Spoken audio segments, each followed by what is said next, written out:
पलामू जिले के मेदिनीनगर स्थित हाउसिंग कॉलोनी में परशुराम सेना के तत्वाधान में शुरू हुए श्री लक्ष्मी नारायण महायज्ञ सह श्रीमद् भागवत कथा का आयोजन किया गया है। कथा के दूसरे दिन दीप प्रज्वलित कर कथा की शुरुआत की गई।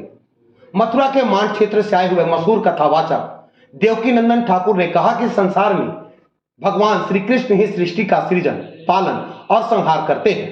भगवान के चरणों में जितना समय बीत जाए उतना अच्छा है। इस संसार में एक एक पल बहुत कीमती है, जो बीत गया सो बीत गया, इसलिए जीवन को व्यर्थ में बर्बाद नहीं होने चाहिए। भगवान द्वारा प्रदान किए गए जीवन को भगवान के साथ और भगवान के सत्संग में ही व्यतीत करनी चाहिए।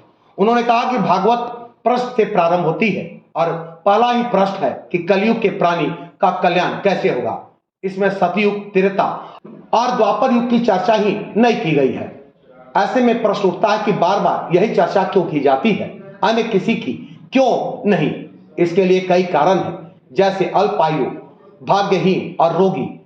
इसलिए इस संसार में जो भगवान का भजन न कर सके वह सबसे बड़ा भाग्यहीन है।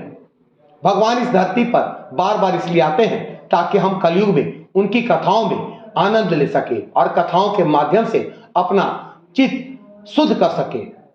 व्यक्ति इस संसार से केवल अपना कर्म लेकर जाता है, इसलिए अच्छे कर्म करो। भाग्य, भक्ति, वैराग्य और मुक्ति पाने के लिए भागवत की कथा सुनो। मौके पर यज्ञ समिति के संरक्षक अर्जुन पांडे उर्फ गुरु पांडे, अध्यक्ष देवेंद्र तिवारी, महासचिव शैलेश दुबे सहित हजारों हजार की संख्या में श्रद्धालु मौजूद रहे।